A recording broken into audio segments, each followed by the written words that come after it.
O professor Antunes Ferreira é mestre em Filosofia pela Universidade Federal da Paraíba, possui especializações em Ciências das Religiões, Diversidade e Ensino Religioso pelo Instituto de Ensino Superior da Paraíba e em Filosofia Clínica pelo Instituto Parquet e FAFIC, e graduação em Filosofia pela FAFIC.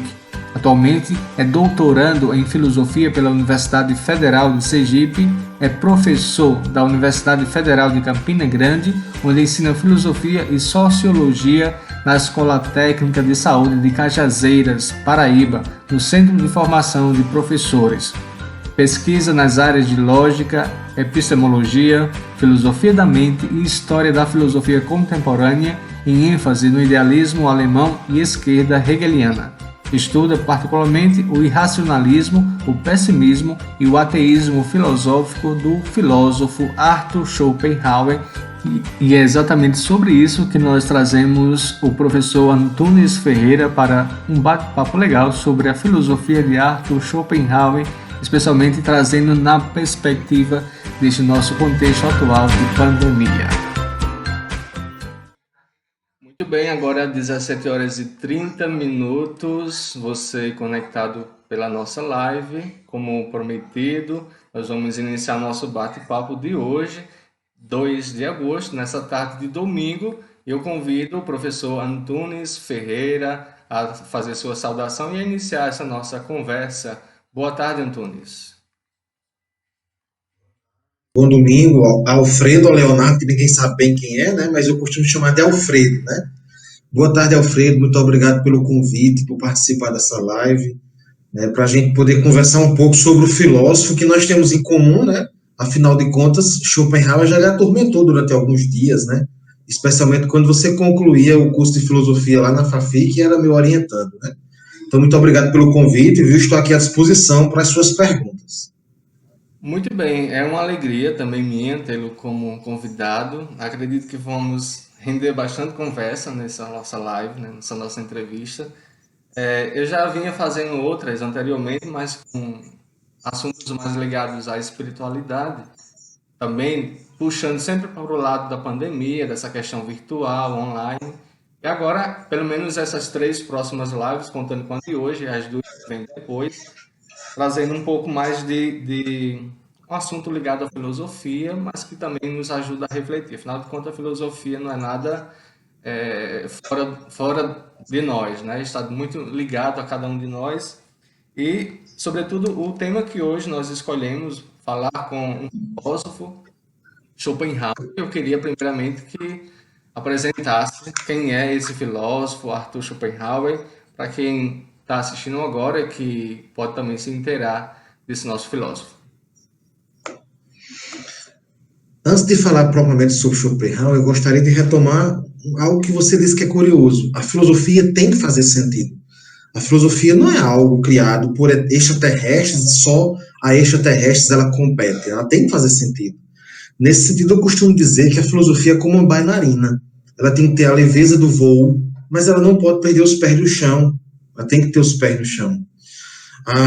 Não me recordo agora qual filósofo dizia que a filosofia ela deve ter a cabeça nas nuvens, porque a gente tem que sair do óbvio para além do que é óbvio, mas ela tem que ter os pés de chumbo, que não pode se livrar da realidade. Aliás, a gente filosofa com a realidade, né? Schopenhauer filosofou com sua realidade, ou melhor, com a perspectiva da realidade para a qual ele vivia, na qual ele vivia, né? Então isso é muito curioso, porque transforma a filosofia em algo palpável, não em algo que é inalcançável, como muitas vezes, infelizmente, alguns colegas da filosofia transformam a filosofia naqueles conceitos vagos, secos, vazios, coisa que para um Schopenhaueriano isso é impossível de lidar, né? A gente vai lembrar que Schopenhauer é um filósofo alemão. Eu não diria que ele é de primeira grandeza, porque ele não é famoso, ele é um filósofo de segunda grandeza. Ele adquiriu uma fama assim há muito pouco tempo, especialmente no Brasil. Lembrar que em 2003, quando eu fazia graduação em filosofia, nós só tínhamos um pedaço do livro dele traduzido, e hoje nós já temos praticamente toda a obra de Schopenhauer traduzida, né? Então ele ganhou relativa fama muito recentemente, mas ele é do final do século XVIII, início do século XIX. Ele nasce especificamente em 1788 e ele morre em 1860. Ele é contemporâneo de Hegel. Hegel, sim, é um filósofo de primeiro nome, famoso mundialmente, né? Vários filósofos são hegelianos. E Schopenhauer está inserido em um grupo que a gente chama de esquerda hegeliana, ou dos filósofos que são contra Hegel. Hegel ele falece no início do século XIX de cólera, e na época foi uma crise sanitária enorme, mais ou menos parecida com a que a gente vive hoje. Schopenhauer, antes de se formar em filosofia, ele faz medicina durante um tempo, ele percebe a crise de cólera chegando e foge de Berlim e vai morar em Frankfurt para escapar do cólera. Hegel morre no segundo dia, contrai cólera num dia, morre no outro. O cólera é muito mais assassino do que é a Covid-19, né? E Schopenhauer escapa para tentar um empenho que na época era quase como impossível, que é destruir a filosofia de Hegel. 50 anos após a morte de Hegel, basicamente ninguém mais lê Hegel no mundo. Graças a um grupo de filósofos, não só Schopenhauer, é claro, mas há um grupo de filósofos, que é essa esquerda hegeliana, que começa em Feuerbach, passa por Kierkegaard, tem Schopenhauer, Freud, Karl Marx, são todos filósofos, Nietzsche, dentro dessa esquerda hegeliana. Schopenhauer está nesse cenário. Especificamente, ele quer combater de Hegel a ideia de uma racionalidade que domina o mundo. Haja vista a teoria principal de Schopenhauer é de que o mundo não possui sentido algum. As coisas não possuem sentido. Ora, se as coisas não possuem sentido, isso acontece porque a base, a essência da origem do mundo está em algo que Schopenhauer chamou de vontade. Inclusive, você deve lembrar, quando a gente escreveu a monografia, em uma vontade com V maiúsculo e uma vontade com V minúsculo, né? Essa vontade com V maiúsculo é um ímpeto natural que está na natureza, está em tudo, está no ser humano. De Schopenhauer, está na força que movimenta a agulha da bússola para o norte, e está nas cavernas quando cria estalagmite e estalactite, por exemplo. E então essa vontade, ela cria no ser humano um desejo que é insaciável. Veja bem, se nós possuímos um desejo insaciável, só há dois resultados, que no fundo é apenas um, desse desejo. O primeiro resultado é a vontade de saciar esse desejo, que segundo Schopenhauer, para nós humanos, isso nunca passa. Ou seja, nós sempre estamos desejando algo, e esse desejo constante, ele faz com que a gente sofra perpetuamente, enquanto vida tiver. Só que, uma vez que você deseja algo, é possível que, eventualmente, você consiga esse algo. A gente deseja comprar um carro, então a gente, de vez em quando, a gente consegue comprar um carro, né? Nesse governo atual, a gente não consegue mais não, por causa da defasagem de salário, escassez de trabalho, né, e por aí vai. Mas quando a gente tem sorte de viver num governo que é meio utópico, a gente consegue melhorar de vida, né? Só que o problema para Schopenhauer é que, segundo Schopenhauer, é que uma vez que eu compro, que eu tenho a posse do meu desejo, aparece coisa pior do que o sofrimento do desejo, que é o tédio. E aí você se acostuma com o objeto, e daqui a pouco você está entediado com ele. Você não suporta mais aquele objeto e você sofre duplamente. Porque além de você estar entediado com o objeto que você já desejou e já teve, você começa a, além do tédio, desejar algo mais. Isso casou, Alfredo, perfeitamente com o capitalismo. Que o que é que o capitalismo cria em nós, através da cultura do consumismo? A ideia de que para ser alguma coisa, você precisa possuir, você precisa ter. E as inovações tecnológicas, elas vieram, tipo, se escancarar essa verdade na cara da gente. Porque a gente tem um bom celular este ano, que no ano que vem ele já está defasado, que, portanto, nós já queremos o próximo, e então, quando eu passo o ano todo juntando dinheiro ou pagando as prestações desse, meu celular já está defasado, já preciso de outro, e a tecnologia faz isso com as televisões, com os eletrodomésticos, com os automóveis, com qualquer coisa que está ao nosso redor, porque é para gerar em nós a cultura do consumo, que é nada mais do que a confirmação do que Schopenhauer falava do desejo. Qual é a grande questão? É que esse desejo incansável, ele gera em nós sofrimento. Então, diz Schopenhauer, nasceu, sofreu, não tem para onde correr.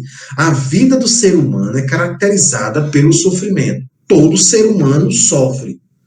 Tem uma passagem num dos livros dele, por sinal, os livros dele estão aqui em cima, ó. A obra principal chama-se O Mundo como Vontade e como Representação.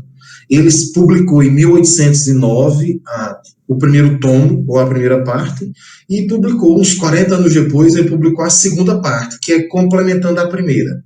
Nesse está aqui em cima, dá para ver cinza, assim, o cinza escuro e o cinza claro. Então, num desses livros, acho que no tomo 1, ele diz o seguinte: a vida é um negócio cujo lucro não cobre o investimento.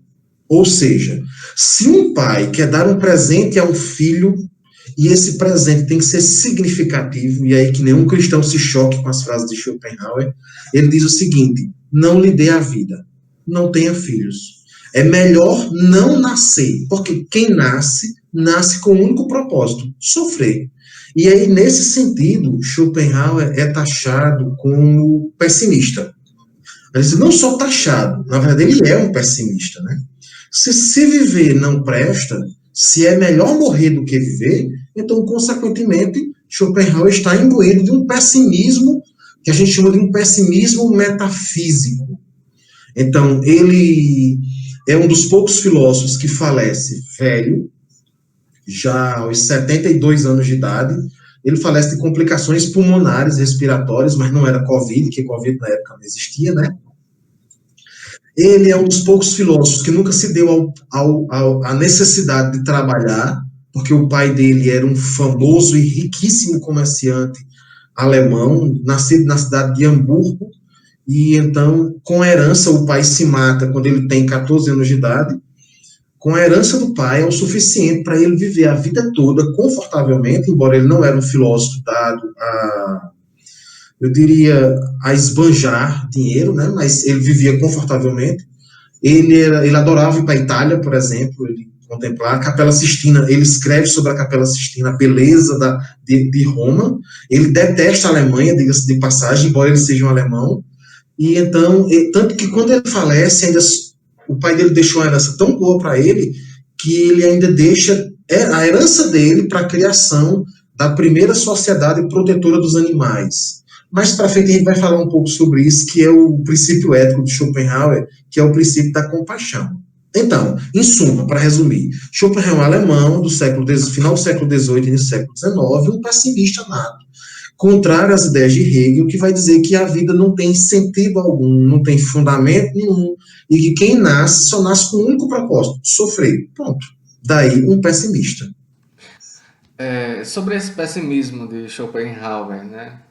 Eu agora, mexendo um pouco, talvez até contigo mesmo, ou com quem estudou Schopenhauer, né? No caso eu também estudei Schopenhauer, mas sobre o pessimismo metafísico que você acabou de falar, como que alguém se sente atraído em estudar um filósofo pessimista, por exemplo, em 2020 ou nessa nossa década, num mundo em que, por si mesmo, já enfrenta uma grande onda de pessimismo? Como é que a gente tem fôlego para trabalhar e estudar um pessimismo? Isso é interessante. E essa pergunta é excelente. Eu acho que é a melhor das perguntas de hoje. Porque ela se responde. Olha, veja bem. Em 1860, quando Schopenhauer morre, ele tem uma relativa fama. Alguns jornais ingleses falam dele. Ele não é tão famoso quanto Hegel foi, mas uma coisa que abalava muito a autoestima dele era que Hegel era um filósofo que falava mal, que era feio e que escrevia ruim e era famoso, e ele era relativamente bonito. Você postou umas fotos dele aí, mas só as fotos da velhice, que era muito cão de feio, mas na juventude ele era relativamente bonito. Ele escreve muito bem, você é testemunha que teve contato com as obras, a escrita própria de Schopenhauer, né? É aquele tipo de escrita que lhe encanta, quanto mais você lê, mais você quer ler. E ele falava muito bem, ele tinha uma eloquência muito boa, mas quando ele marcava as aulas de pirraça, no mesmo horário das aulas de Hegel tinha 500 alunos, ele tinha 5. E ele tinha muito, ele não entendia por que isso, né? Só que a época, é preciso entender a época. Eu costumava dizer, eu acho que você pagou algumas disciplinas comigo na FAFIC, deve lembrar. Eu costumava dizer, quando trabalhava História da Filosofia, que texto sem contexto é pretexto de heresia, é pretexto de entendimento errado. Porque Schopenhauer não tem fama enquanto ele é vivo? Porque a Alemanha progride. A época é promissora. Schopenhauer falece em 1860 com relativa fama, mas os livros dele só vão explodir, a leitura e o estudo do pessimismo só vão explodir em dois momentos, na Europa específicos. Após a Primeira Guerra Mundial e após a Segunda Guerra Mundial. Quando a Europa está destruída, acabada, as famílias têm centenas de mortos, e todo mundo está arrasado com a guerra. Então, quando o pessimismo se instaura na vida das pessoas, aí surge a fama de uma filosofia pessimista. E então Schopenhauer ganha destaque e ganha fama. Então, ultimamente, por que nós começamos a estudar Schopenhauer? Não é por acaso. É porque nós entramos num ciclo pessimista da humanidade. Se você analisar 2020, se você analisar de 2010, eu vou pontuar de 2010 para cá, nós vamos ver todos os filósofos pessimistas sendo mais estudados. Schopenhauer, Nietzsche, Albert Camus, e outros tantos, Emile Cioran, e outros tantos que são da mesma linha pessimista. A vida não faz sentido, viver é sofrer. O ambiente pessimista cria o clima para a difusão de uma filosofia pessimista. É impossível estudar uma filosofia pessimista em um país que progride, que as pessoas têm emprego, que as pessoas têm renda, que as pessoas se dão bem na vida. Mas quando as pessoas se lascam, se dão mal, perdem direito, passam fome, aí você encontra a atmosfera perfeita para estudar a filosofia pessimista.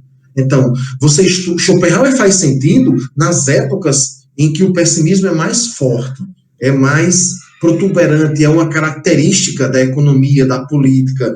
Veja bem, que época entender que o ser humano é um ser irracional é melhor do que a nossa. Ora, nós vivemos num período em que nós empoderamos um grupo político absurdamente irracional sobre argumentos absurdamente ridículos.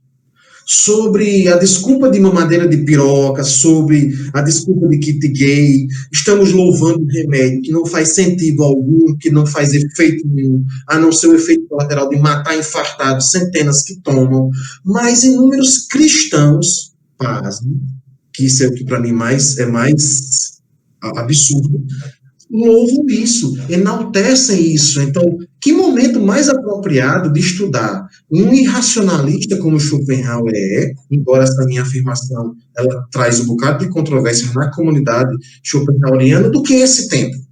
Esse tempo é o tempo perfeito para estudar Schopenhauer, né?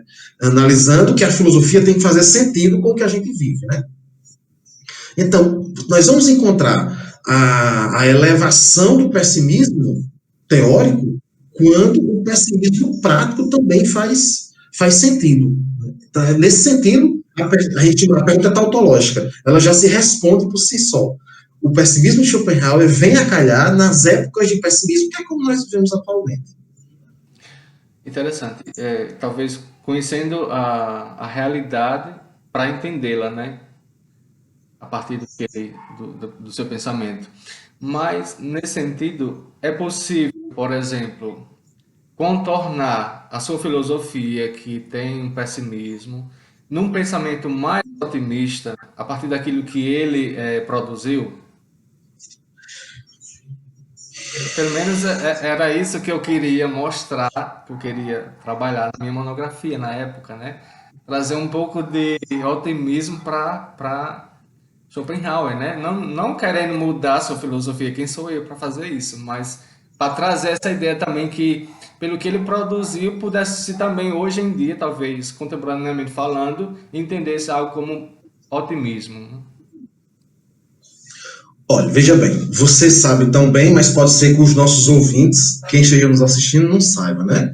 Mas Schopenhauer disse que sua filosofia é pendular. Vamos lembrar de relógios de pêndulo que a gente quase não usa mais, né? Eles oscilam de um canto para o outro.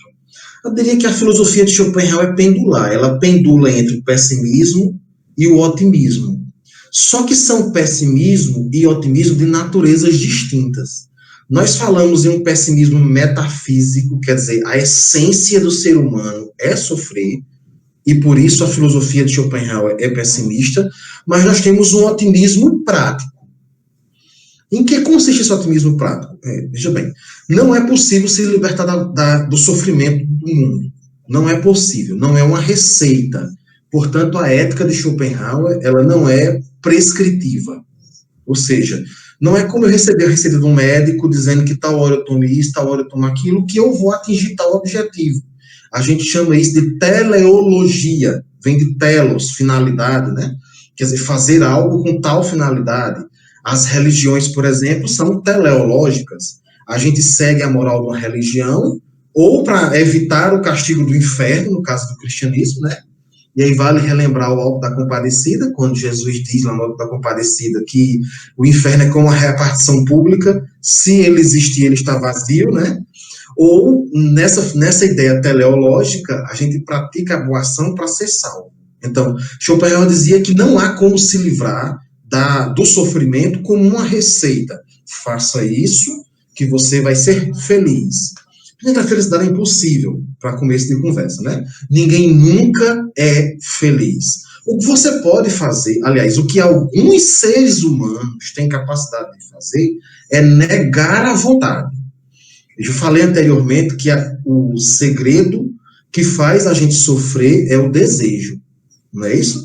Eu desejo, e então, porque eu não tenho, eu sofro, e quando eu tenho, eu me entedio com o que eu tenho e eu sofro também. Sofro duplamente, porque eu sofro do tédio e sofro do desejo de um novo objeto.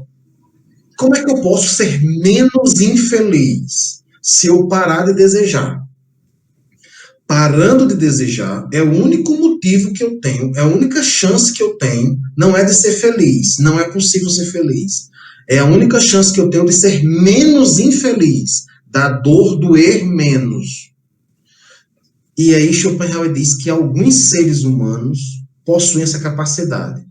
Ele chama esses seres humanos, no primeiro tomo, quer dizer, no primeiro livrão, esse cinza mais escuro aqui, ó, de gênios.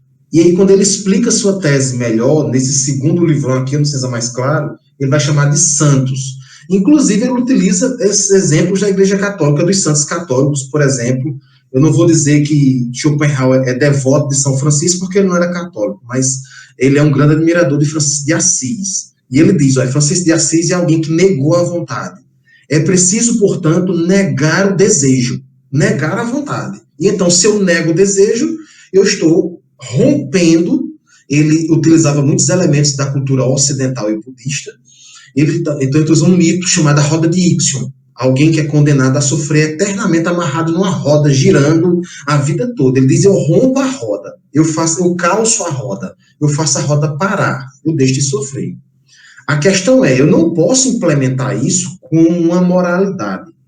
Por exemplo, como os 10 testamentos. Faça isso, faça aquilo, não faça aquilo. Não dá para ser assim, porque todos os seres humanos, a grande maioria dos seres humanos, foram feitas para sofrer. Alguns a natureza errou, Schopenhauer diz isso claramente, né? A vontade errou, ela se mordeu, ela mesma, e ela deixou que alguns seres fossem produzidos capazes de negar a sua própria essência. E isso é a negação. Como ela se dá? Em 3 passos.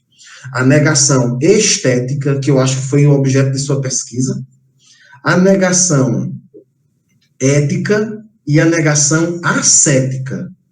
A negação estética é a mais tranquila, mais leve, a que todo mundo pode experimentar, mas em compensação é a que dura menos tempo. É aquela que acontece através das artes. É fácil comprovar como nós utilizamos essa negação do sofrimento do mundo. Veja os apaixonados em fim de relação, o que eles fazem? Corre para ouvir música. A música é um quietivo, a música ela inebria a gente.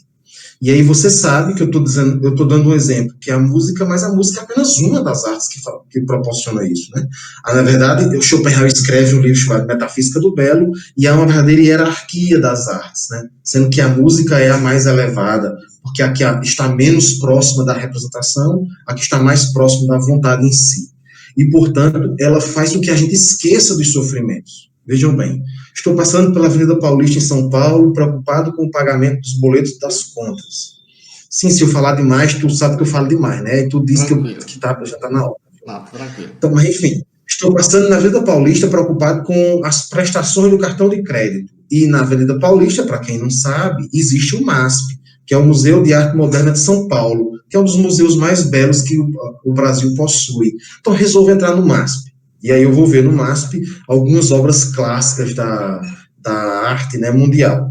É claro que enquanto eu estou no MASP, as parcelas da fatura do meu cartão então foram para o Beleléu, nem lembro delas. O problema é, eu posso passar a vida toda dentro do MASP? E se eu passar uns 10 anos dentro do MASP, isso vai me garantir que eu vou esquecer as prestações do cartão de crédito durante esses 10 anos? A resposta é bem óbvia, né? Não.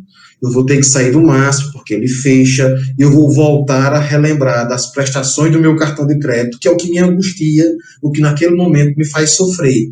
Então, eu passei por uma experiência de libertação do sofrimento, que é a libertação estética, mas ela rapidamente se acaba. Eu tenho que voltar a sofrer novamente. Então, essa é a primeira. Essa, digamos, que é a mais receitável. Está sofrendo, meu filho? Procure a arte, mas saiba que ela vai passar e você vai voltar a se lascar de novo. Tem outros dois mecanismos que não são possíveis de ser ensinados. Alguns seres são capazes de fazer. A primeira libertação é a libertação ética, que a gente chama. Na verdade, ela é a compaixão. É um princípio absurdamente cristão. E aí, Schopenhauer não esconde isso quando ele fala: quem primeiro viveu, ou quem melhor viveu isso, foi o próprio Cristo. O que é o princípio, o que é a vivência da compaixão? É você entender que tudo que está no mundo está sobre a égide da vontade, e, portanto, tudo sofre. Se tudo sofre, por que é que eu vou me achar melhor do que tu? Por que é que eu vou me achar melhor do que os animais? Por que é que eu vou me achar melhor do que qualquer outro ser que esteja dentro dessa natureza? Porque todos nós fomos criados pela vontade e estamos submetidos ao princípio do sofrimento da vontade.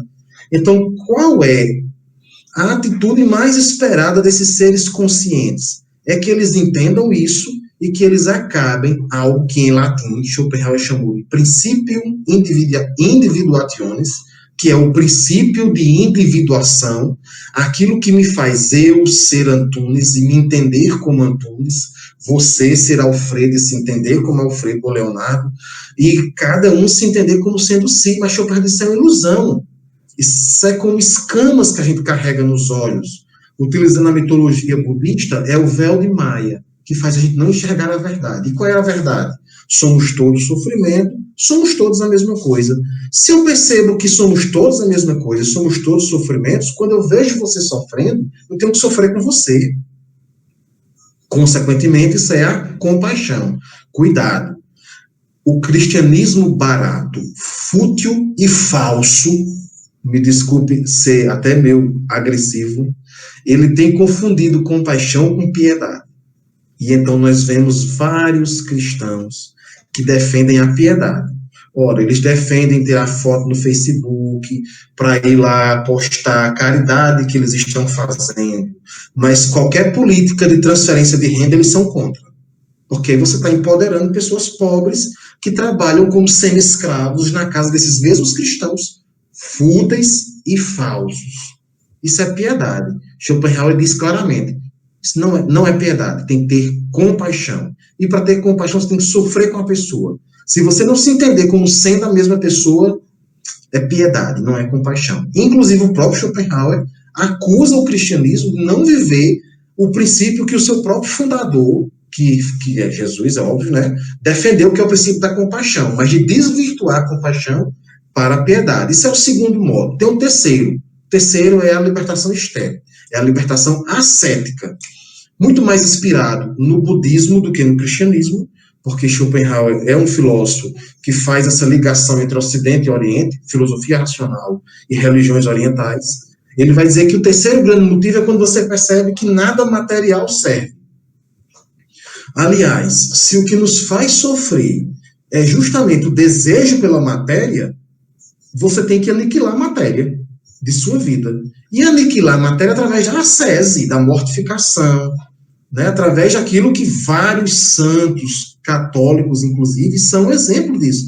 O próprio Francisco de Assis é um grande exemplo, é uma asceta absurda, alguém muito rico que tira a roupa e devolve à família e diz, eu não quero isso, eu não preciso disso. E, ao contrário disso, ele vai reconstruir a Igreja Católica no ensinamento que vários cristãos hoje estão jogando pedra, especialmente no novo Francisco que nós temos atualmente, né? Isso aqui, claro, é conversa para quase outra live, né? Mas Schopenhauer, portanto, vai dizer qual é o pêndulo do otimismo de Schopenhauer. É que há um jeito de sofrer menos. Esse jeito de sofrer menos é pela arte, é pela compaixão e é pela mortificação. Apenas nesse caminho. O problema é, isso não é uma receita. Eu não posso dizer, olha, Leonardo, contemple, escute música ou contemple obras de arte, pratique a caridade e pratique o desapego, que você vai ser menos infeliz. Não dá para fazer isso. Se você foi dotado pela própria natureza dessa capacidade, ótimo. Se não foi, perdão, você vai sofrer até morrer. Não tem pra onde correr. E não tem como inventar que consegue, né? Porque é algo da própria natureza, né? Mas a gente inventa, você sabe, né? Sim, sim. Inclusive é o que Schopenhauer chama de representação. Ou seja, quando a gente faz algo parecer existir, sendo que não existe. E isso é fácil. Se a gente for para as mídias digitais, para as nossas, a gente não posta foto feio, sofrendo, a gente não posta, a gente só posta foto no momento bom, no momento de alegria, no momento de felicidade. A gente cria um personagem. É tanto que as mídias digitais hoje não são suficientes para a gente reconhecer os outros. Muito pelo contrário, as mídias digitais deturpam muito mais do que faz a gente conhecer os outros. Schopenhauer era uma pessoa um pouco isolado, né? Em si, ele era mais na sua casa, no seu lugar. Então, imagino que se fosse num tempo hoje, ele não seria muito adepto à questão de redes sociais, né? É difícil fazer esse exercício de atualidade, né? De atualização do filósofo. É muito difícil, né? Fazer. Mas Schopenhauer realmente ele tinha um certo recado. Ele morava num cortiço, no primeiro andar de um cortiço. Ele nunca se casou. Ele tinha suas amantes, mas ele nunca se casou. Ele tinha umas vizinhas com quem ele tinha uma briga eterna, inclusive ele atirou uma vizinha de cima do primeiro andar, né? Ele foi obrigado a pagar uma pensão vitalícia até que ela morresse, né? Talvez não sem tanto motivo, porque quando a namorada dele chegava, a vizinha corria para brechar pelas janelas, e um dia, quando a namorada dele entrou dentro de casa e a vizinha correu, ele abriu a porta e e foi muito delicado, ele jogou a vizinha lá do primeiro andar lá embaixo, né? Foi essa lesão que fez com que ele pagasse a pensão vitalícia para a vizinha, né? Mas ele era recatado, realmente, ele era meio isolado. Ele só trabalhou como professor universitário durante 3 anos, 3 ou 4 anos, depois ele desistiu mesmo de ensinar e passou a atacar, inclusive, a filosofia universitária.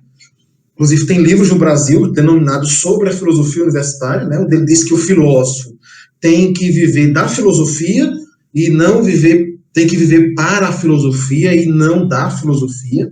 Portanto, ele não considera legítimo que alguém ganhe salário para ensinar filosofia. Mas é óbvio, ninguém tem a pensão que ele tinha, né? Ninguém tem a herança que ele tinha, né? Então Ele é muito ganhou difícil dinheiro? contextualizar. É provável que em épocas de pandemia, Schopenhauer passaria por ela muito tranquilamente. Eu não sei se ele faria questão de se isolar sem mídias digitais. Porque na época, a gente sabe que, como não havia nada disso, eles trocavam muita correspondência para ser conhecido, né? E a correspondência de Schopenhauer é vastíssima, quer dizer, ele escrevia muito, ele recebia muitas cartas. Como nós hoje meio que substituímos isso pelas mídias digitais, não acho tão improvável que ele tivesse mídias digitais. Só acho que ele não se exporia tanto, como na época ele também não se expunha. Também há de se perceber que na época ele não se expunha porque não havia espaço para um pessimista, né? Em um mundo otimista não há espaço para um filósofo pessimista. E então ele não era tão convidado, tão bem-vindo, né, nos saraus literários, nas casas de discussão de filosofia. né? Então, assim, é muito difícil trazer um filósofo para a contemporaneidade. Eu só tenho a impressão que ele passaria por uma quarentena sem muita dificuldade, sem as dificuldades que talvez nós estejamos passando, né? Nesse sentido, como entender então o contexto atual? Você acabou de falar, já deu início a isso, mas como entender esse contexto de pandemia? Mas eu acho que não somente de pandemia, mas o contexto político, social que a gente vive, né? Muito, todo mundo tem acesso a isso pelos meios de comunicação, mas numa perspectiva schopenhaueriana. Eu acho que é interessante a gente pensar um pouco sobre a filosofia na pandemia. O que a filosofia pode trazer de clarezas, né, de esclarecimentos na pandemia. Se estiver estudando um Chiano, é manhã cozinhando na panela de pressão ali fora da cozinha. Certo. E aí vem quando ela dá as pancadas, vem quando ela dá as pancadas ali fora, viu? Mas tudo bem, acho que não atrapalha, não. Não, É, tranquilo. acho que a gente tem que entender qual é o papel da filosofia. Primeiro, é evitar exigir que a filosofia dê respostas automáticas. Ora, a filosofia não é feita para dar respostas prontas, acabadas e em cima da hora. Por exemplo, nós não entendemos ainda como o mundo deu uma guinada a essa ode à imbecilidade, à burrice e à irracionalidade. Quer dizer, nós não sabemos no Brasil desde quando isso aconteceu. A gente suspeita que tenha começado com aqueles movimentos de 2013, educação padrão FIFA, saúde padrão FIFA, que todo mundo queria tudo, ninguém conseguiu nada. E depois aquilo descambichou, né, para o impeachment de Dilma, e aí o Brasil só vem piorando de lá para cá, e aquele mesmo povo revoltado de 2013, que estavam reconstruindo o Brasil, estão todos calados hoje. Ninguém está nem aí para nada, né? E aí nós temos um governo vendendo tudo, sucateando tudo, acabando as universidades, passamos quase 2 anos com o imbecil do Ministério da Educação, que não tinha um projeto de nada, só sabia falar merda aí e futilidade. Estamos há 60 dias sem um ministro da Saúde, e aquele mesmo povo que queria um Brasil padrão FIFA esqueceu, adormeceu, ficou dormente.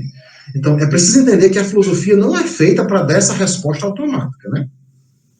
Precisa de tempo para entender onde aquilo nasce, quais são as consequências daquilo. Então, a primeira dificuldade da filosofia é agora dar uma resposta para a pandemia. Quer dizer, não dá para a gente lidar muito com a pandemia, assim, de imediato e dar receitas. Porque muitas vezes também a galera quer uma receita de como ser feliz na pandemia, né? Como não se desesperar, ver na hora morrer. É E depois que a tudo. filosofia também não existe para isso. A finalidade da filosofia não é essa, né? Claramente a gente sabe disso, né? O problema é que alguns colegas filósofos se renderam à mídia, ao apelo midiático, ao capitalismo da mídia, e passaram a vender a filosofia como produto, né? Passaram a vender a filosofia como uma terapia, como uma autoajuda, se renderam a esta balela que hoje chamam de coach, que eu não sei nem o que molesta é isso, mas se renderam a isso, mas isso é uma traição à filosofia original. A filosofia não é isso. Mas algumas coisas a gente pode pensar, é óbvio, com a racionalidade que a filosofia nos dota. Eu gostaria de elencar duas, que não são de matriz bem schopenhaueriana, mas, por exemplo, no início da pandemia, eu discutia com alguns colegas da universidade, onde eu dou aula. Atualmente eu dou aula na Universidade Federal de Campina Grande, no campus de Cajazeiras. E aí alguns colegas que são otimistas, óbvio, né, diziam assim: o mundo vai sair muito melhor desta pandemia, nós teremos um outro mundo de compaixão. E eu dizia, não conhecem o que é o ser humano, não sabem os monstros com os quais convivem. Hoje elas já perceberam, óbvio, né? E as lapadas que eu recebia no início, quando eu discordava delas, hoje são concordâncias, né? O que foi que nós vimos na pandemia? Tudo que de mais miserável a humanidade possui, isso tudo foi, eu diria, otimizado. Nós otimizamos as mazelas. Então, nós aumentamos a desigualdade, nós aumentamos a fome, nós aumentamos a miséria, nós aumentamos a riqueza da elite. A elite cresceu a riqueza em 16, 18 vezes. Quer dizer, quem tinha 1 bilhão tem 18 bilhões hoje. Nós aumentamos a burrice, nós aumentamos o mau caratismo, nós encontramos pessoas fazendo apologia a qualquer negação de uma racionalidade mínima. Então, aquela ideia de que nós sairíamos da pandemia com humanos melhores, nós já percebemos é balela. E talvez Schopenhauer tenha um pouco disso, né? Talvez Schopenhauer tenha dito que o próprio ser humano é esse bicho sem razão nenhuma, que só quer fazer o mal e matar a maior quantidade de pessoas que ele puder matar, e a pandemia está escancarando isso para nós todos os dias. Acho que esse é o primeiro ensinamento. Aqueles que têm tendência, que são coletivistas, que pensam no próximo, que se preocupam com os outros, só eles saíram melhores, óbvio. Ninguém pode me negar isso, né? Agora, aquela galera que é translocada vai sair pior ainda. Ó, isso aí também é óbvio. Já está pior ainda, né? A gente vê diuturnamente as coisas aparecendo, os noticiários estão aí para dar provas claríssimas disso, né? Existe outra reflexão que eu gostaria de fazer, eu estou pensando nisso há mais ou menos uns 10 dias.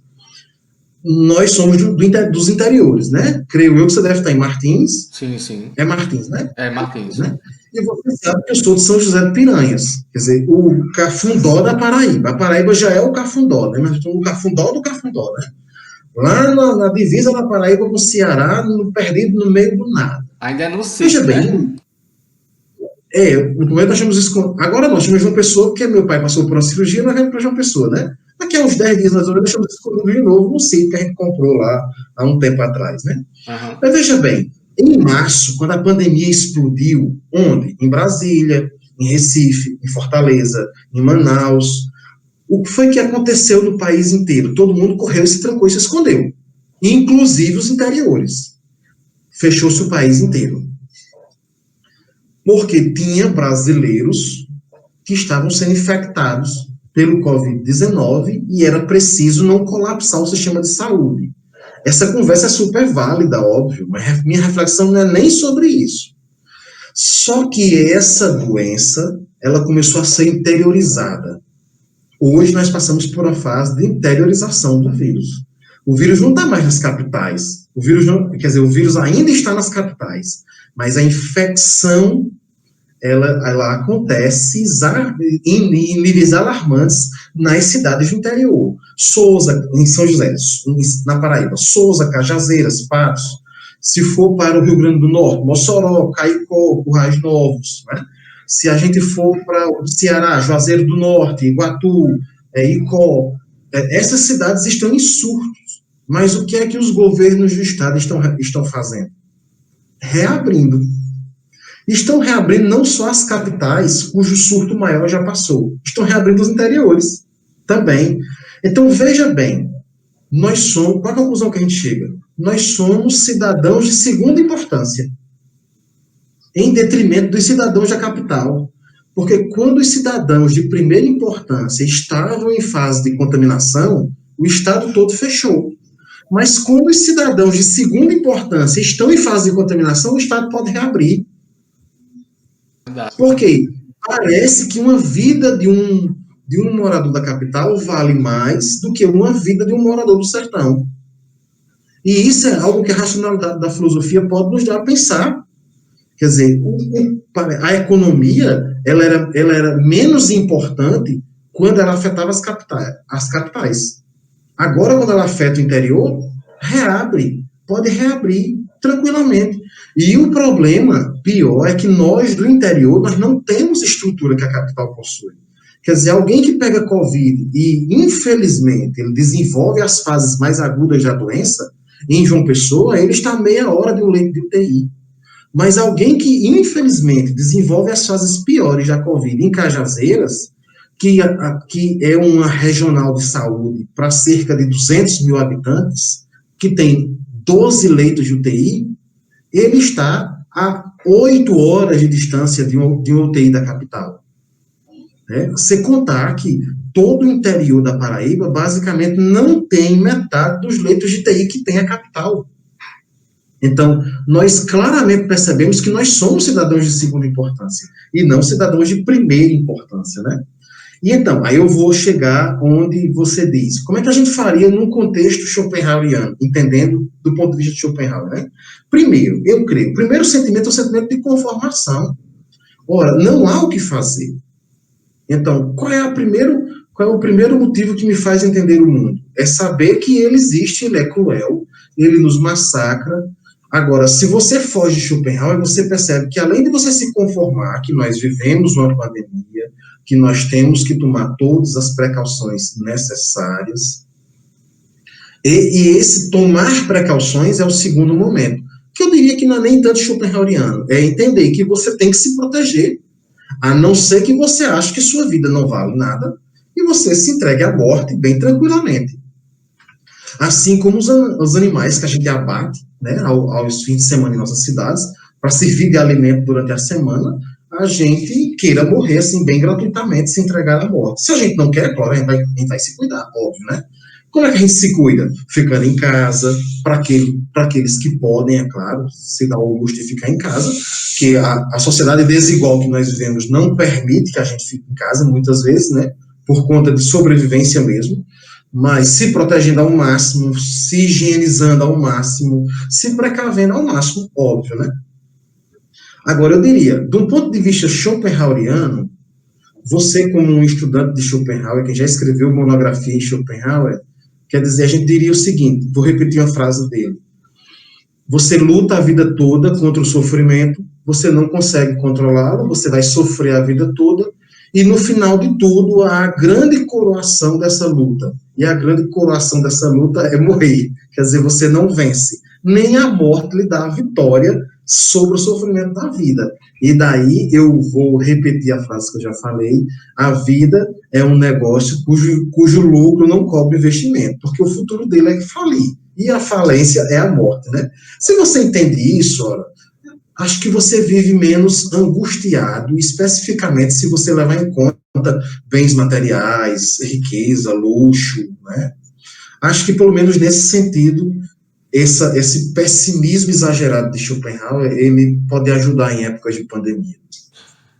Nesse E sentido, deixa eu comentar, né? Pode ser que ajude, tipo assim, você tá sem ter o que fazer, que é difícil, se você for professor, você quadruplicou a carga horária, né? Eu digo por experiência própria que eu nunca trabalhei tanto em minha vida como trabalhei de casa.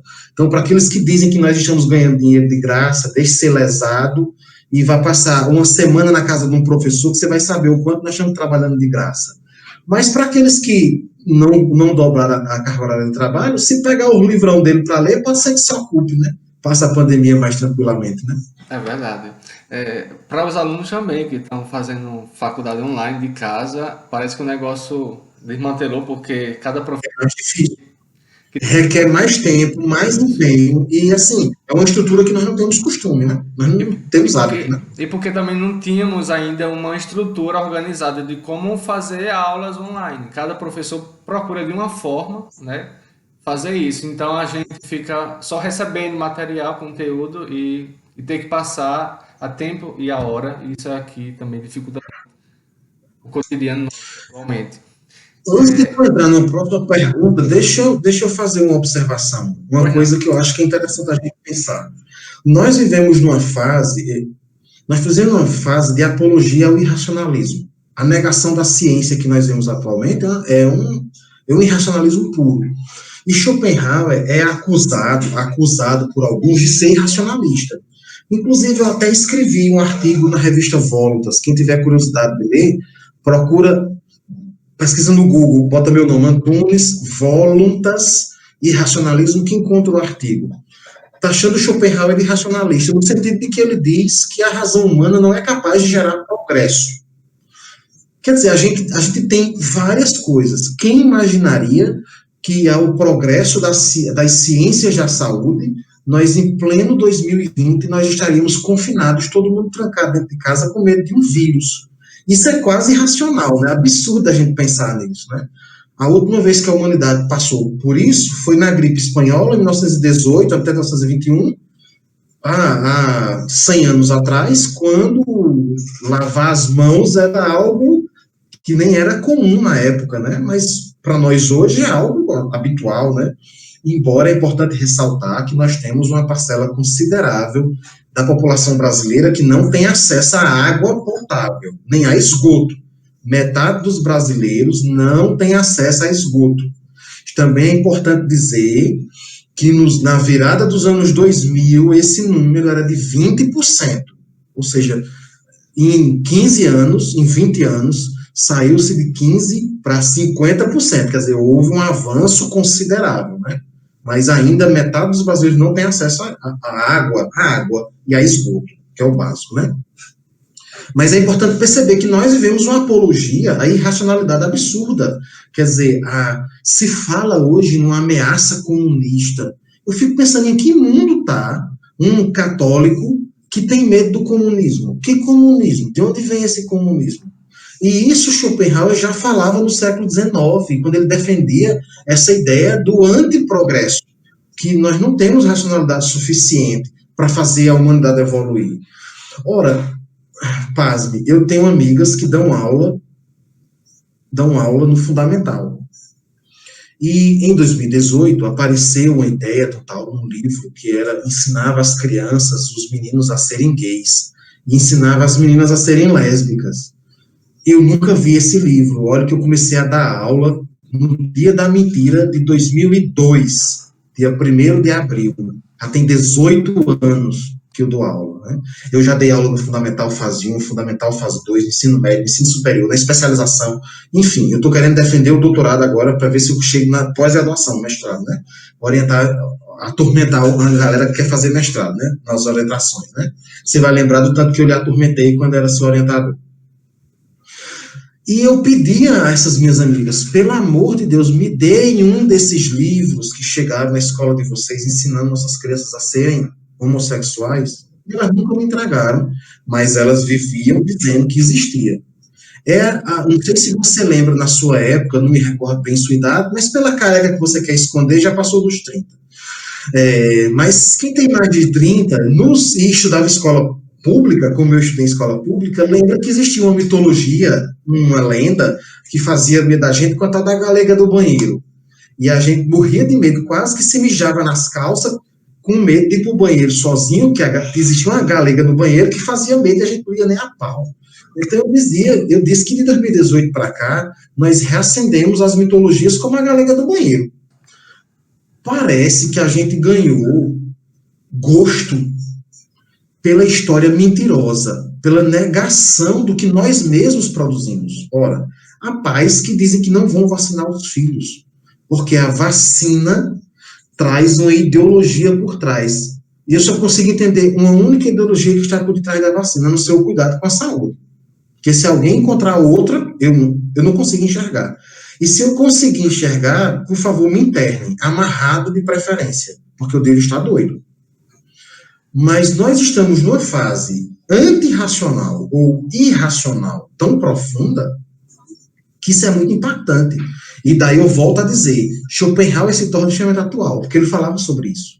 Quer dizer, aquele momento em que a racionalidade humana não é capaz de nos levar ao progresso. Nós temos um vasto leque de conhecimentos, mas nós temos aí no Brasil 20 mil pessoas falando em terra plana. Quando utilizam o Google Maps, que precisa de satélites orbitando a Terra para poder localizá-los, eles utilizam essas ferramentas, mas dizem que a Terra é plana. Eu pergunto, como isso é possível? Como é possível regredir a esse nível de burrice?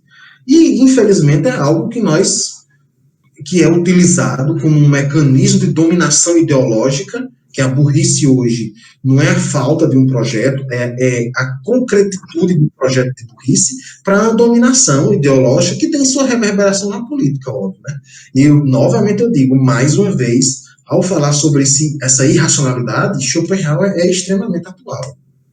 Mas, ao mesmo tempo que você é contra uma ideologia e você faz questão de dizer isso, você acaba também criando uma nova ideologia, né, na verdade. Porque o que a gente vê hoje no cenário político se fala que tudo é ideologia, aliás, tudo que tínhamos antes era ideologia, mas você acaba também caindo na mesma cilada de uma ideologia nova, diferente, apenas para mudar agora uma ideologia burra, né? Eu diria pior, uma ideologia excludente, uma ideologia que morra quem for seu contrário, que não aceita a diversidade, uma ideologia burra, uma ideologia que é muito que pretende ser muito mais poderosa do que qualquer outra, porque vai vencer os seus diferentes à base do armamento, à base do ódio, à base da mitada, que justamente é a exclusão das pessoas, que nega o Estado, que nega a democracia. Quer dizer, aí eu vou utilizar uma frase que eu não me recordo bem de quem seja, embora eu tenha suspeita que seja do comunista maior do Brasil, que é Paulo Freire, né? Que, diga-se de passagem, nunca foi comunista. Mas é preciso dizer que a educação brasileira também nunca foi freiriana. Antes fosse, mas nunca foi. E Paulo Freire diz, se é para escolher duas ideologias, eu prefiro a que inclua. Eu opto por aquela que não exclui. E eu, pessoalmente, como professor de filosofia, como aquele que sabe que professores possuem responsabilidade social e engajamento, mas não militância, eu preciso lhe dizer que eu escolho a ideologia pela sua capacidade de inclusão e por ter sido fruto de uma ideologia que incluiu e não excluiu. De uma ideologia que me fez, que me deu a capacidade, não só a mim, como antes de mim, a minha mãe, por exemplo, a ter nascido num sítio chamado Caboré, no Ceará, que nem energia tinha, e ter conseguido cursar uma faculdade federal, pública, e ter conseguido ver os filhos, no caso eu e minha irmã, porque lá em casa somos um casal, conseguir se formar, conseguir ter acesso à universidade, conseguir ter acesso a um emprego de qualidade, conseguir fazer concurso, e por aí vai. Então, entre ideologias, uma que é nitidamente excludente e uma que foi nitidamente includente, eu fiz a opção, é óbvio. Eu quero que os meus primos, eu quero que as pessoas que estão ao meu redor, eu quero que as pessoas, até inclusive as com as quais eu tenho desafeto, que elas tenham oportunidade de vencer na vida, de ser alguma coisa, por mais que eu concorde com Schopenhauer, que a vida não tem sentido nenhum, mas eu quero que elas tirem isso pelas próprias conclusões, elas tenham capacidade, elas não sejam jogadas ao trabalho precarizado, ao salário baixo, a uma vida desumana, a condições de vida que não são consideradas minimamente humanas, especialmente por uma ideologia que não respeita sequer os direitos humanos, que são os direitos de produção, de posse, de propriedade, de poder ser alguma coisa, de sonhar de ser alguma coisa na vida. Antunes, quando eu faço uma pergunta, como você mesmo outro dia me disse, eu já tenho uma resposta, né? Pelo menos eu tento pensar numa possível resposta, mas nesse sentido de Schopenhauer como pessimista e estamos num mundo em que o contexto também vivemos um pessimismo, porque não acreditamos muito no amanhã, porque vai que o vírus nos pegue e nós não temos mais condição de viver. Então, estamos sujeitos a isso, né? Eu estava em Fortaleza há pouco tempo e o meu pensamento desde março até então era esse. Nós podemos nos contaminar, todo mundo está sujeito a isso, ninguém pode ser excluído dessa possibilidade, né? Ninguém é melhor do que ninguém. Então, se eu me contaminar ou alguém da casa se contaminar, nós podemos correr o risco muito sério de morrer mesmo, né? E não temos mais nem o contato mesmo familiar, porque diante da pandemia não é possível. Mas, no sentido, Schopenhauer poderia pensar assim, chegamos ao cume, ao limite do pessimismo mundial, assim, humano, ou será que ele poderia dizer assim, chegamos a janela que se abre para uma vida melhor após essa pandemia? Você já disse algumas coisas, já deu entrada bastante nisso, mas para seguir a conversa. Deixa eu dizer uma coisa a você e a quem está nos ouvindo, escutando, assistindo, e quem vai assistir depois. Eu pretendo postar essa live lá no meu canal de Instagram, do YouTube. Não há vida melhor depois da pandemia. Esqueça isso. O que vai acontecer depois da pandemia é o mundo seguir-se normalmente. O que nós vamos viver são algumas restrições sanitárias para aqueles que têm juízo. Vamos passar um bom tempo usando máscara, vamos passar um bom tempo sendo lembrados de nos higienizar, até que vai surgir uma vacina. É óbvio que o comércio da vacina dá lucro, né? E essa vacina vai fazer com que a gente se imunize, né, da doença, e essa imunização vai fazer com que a gente se sinta mais livre. E o capitalismo vai voltar a dominar normalmente, como nunca deixou, a fazer miseráveis, como nunca deixou de fazer. Alguns seres humanos talvez melhorarão, outros pior, piorarão consideravelmente, né? Outros se tornarão tão negativos quanto sempre foram, tão destruidores quanto sempre foram. A dor não é suficiente para mudar as pessoas, embora costumeiramente a gente diga que as pessoas só mudam na dor e no amor, né? Tem gente que não muda nem na dor e nem no amor. Isso aí nós temos exemplos incontáveis disso, né? E assim, se eu for lhe falar como um Schopenhaueriano, o que eu vou lhe dizer é, esqueça essa ideia de mundo melhor, porque essa ideia não existe. Agora, se eu puder dizer que pessoalmente quem não melhorar está perdendo uma grande oportunidade, eu lhe diria isso com muita sinceridade. Quem não passar a ver o outro como um sofredor, perdeu uma grande oportunidade. Apenas se trancou 4 meses, 6 meses, 1 ano, 2 anos, ninguém sabe até onde a gente vai parar, né? Ninguém sabe até quando, até quais as consequências finais dessa política negacionista do nosso governo, né? Se isso vai interferir na entrega de uma vacina, até quando essa vacina vai estar disponível, enfim, se a dor fosse suficiente para melhorar as pessoas, nós teríamos um presidente mais humano e humanizado. Mas, não obstante quase 100 mil brasileiros mortos, ele demonstra ser insensível a qualquer dor dos brasileiros. Não está nem aí. Na verdade, ele está preocupado com o mofo que apareceu nos pulmões dele, né? Um mofo. Ninguém sabe como é que pulmão mofa, né? Mas o pulmão dele mofa, né? Então, eu diria assim, a religião ela é muito mais eficaz no sentido de dar uma resposta que conforte as pessoas. Mas não sei se a filosofia tem esse poder. Eu não sei se ela existe para isso. Na verdade, a gente vai lembrar que a filosofia existe para incomodar, né? Para mostrar o que a gente tem de podre, para mostrar o que a gente tem de mazela, para dizer onde a gente erra. Então, eu diria que pós-pandemia nós temos muitos desafios. A humanidade possui muitos desafios, mas não são tão maiores quanto os que ela sempre teve. Acontece que a pandemia escancarou as mazelas humanas, que elas eram ainda varridas para debaixo do tapete. Mas não dá para varrer 90 mil mortos para debaixo do tapete, né? Não dá para varrer 2,5 milhões de contaminados para debaixo do tapete, né? É quase a população da Paraíba inteira, né, de contaminados, se fôssemos isolar o Brasil, né? Não dá também para varrer vários e vários brasileiros que dizem, mas o que é a população do estado da Paraíba em relação ao Brasil? Nós vemos isso diuturnamente. E o pior, nós vemos cristãos dizendo isso, que para mim é muito pior. É uma pessoa que nunca leu o Evangelho e nunca foi a uma missa nem a um culto, que não entendeu a mensagem de Jesus, né? Que eu acho muito pior esse discurso vindo de cristãos. Enfim, eu não acredito em um cenário melhor. Não vejo possibilidade para ele. Se nós formos analisar a história do Brasil, eu acho que pior ainda mais, né? Porque nós tivemos as beiras de uma redemocratização, escrevemos uma Constituição magnífica e nós nunca conseguimos implementá-la e a gente vem tentando a trancos e barrancos, né, melhorar isso. E sempre que a gente consegue dar um passo na escada, a elite brasileira, para não perder seus privilégios, quebra 3 degraus. Para baixo a gente cai, né?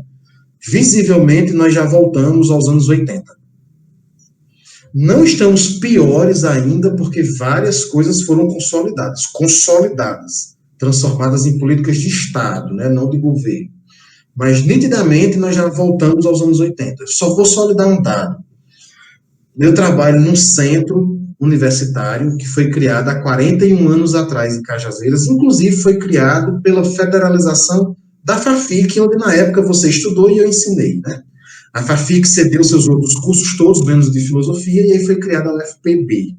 Em 2000 e alguma coisa, a UFCG, Federal de Campina Grande, foi desmembrada da UFPB e adquiriu e absorveu o Centro de Formação de Professores. Nós tínhamos, na época, 500 alunos, nos anos 90. Hoje o CFP tem 3 mil, 4 mil alunos. Mas nós temos a verba, hoje, de tantos cortes, desde 2015 para cá, nós temos a verba dos anos 2000. Mas nós temos os estudantes de 2020. Então, nós temos quase 4 mil alunos, com a verba que o mesmo centro mantinha 800. Então, se isso não é um retrocesso, por favor, alguém me diga o que é, porque eu não consigo entender de outro modo.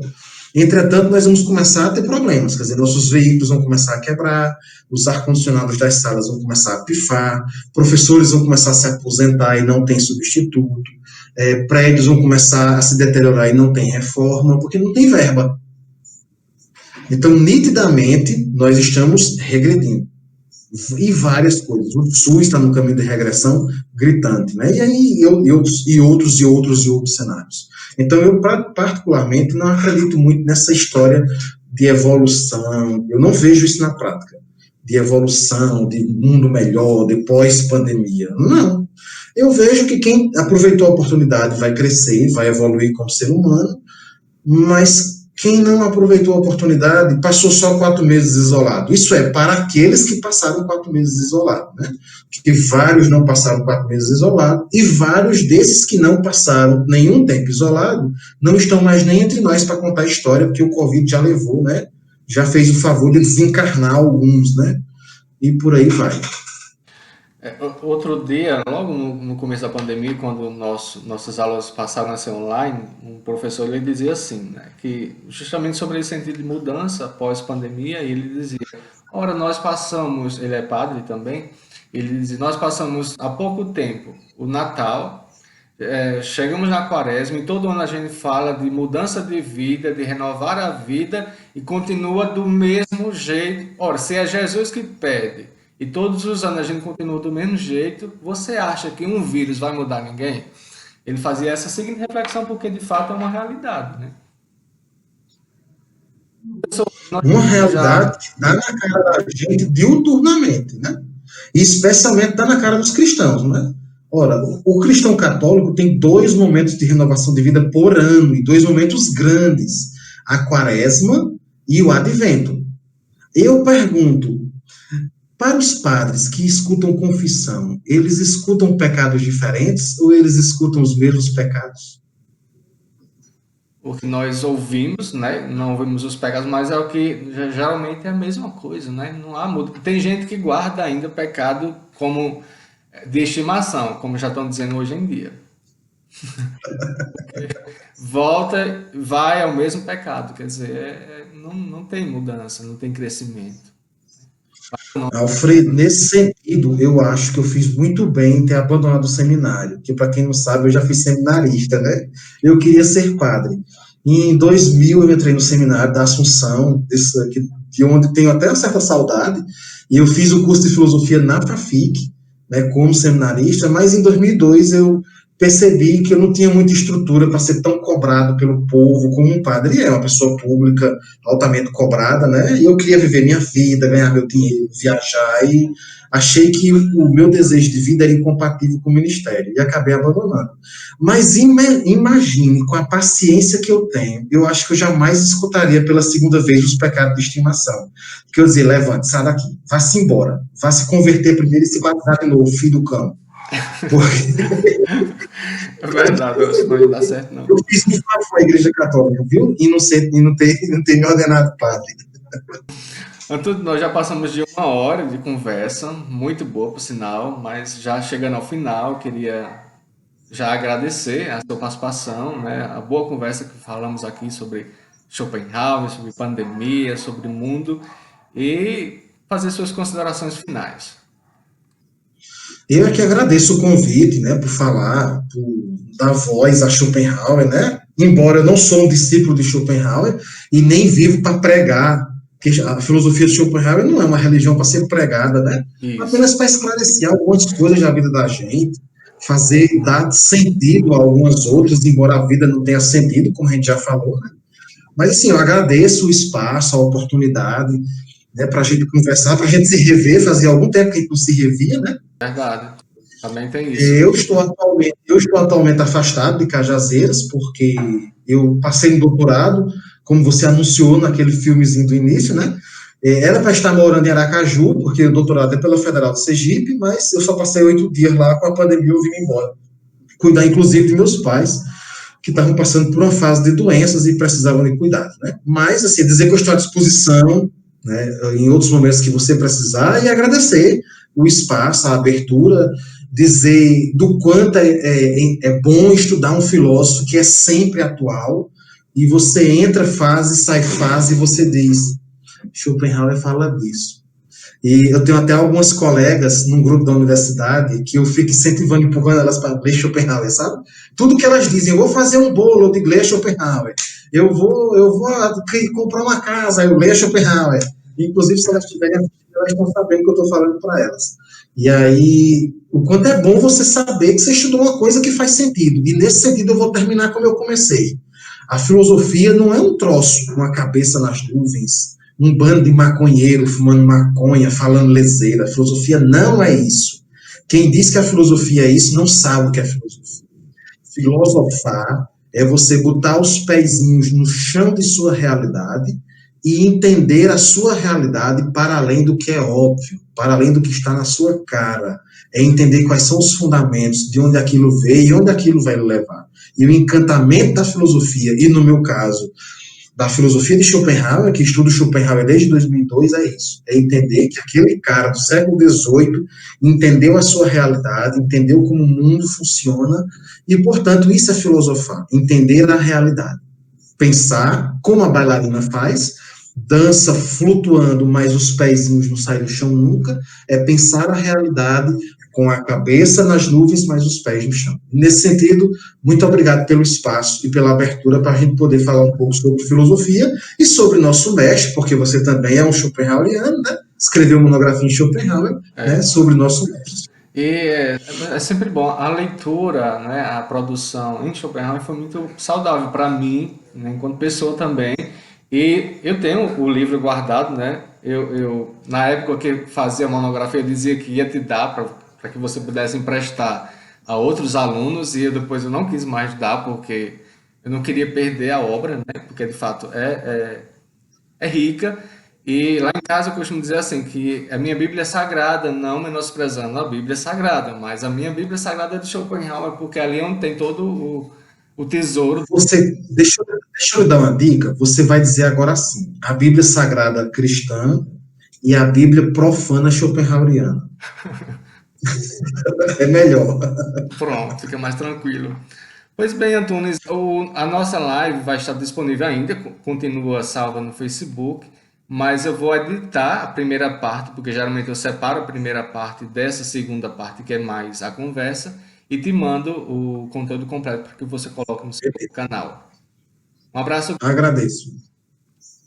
Um abraço, até mais. até.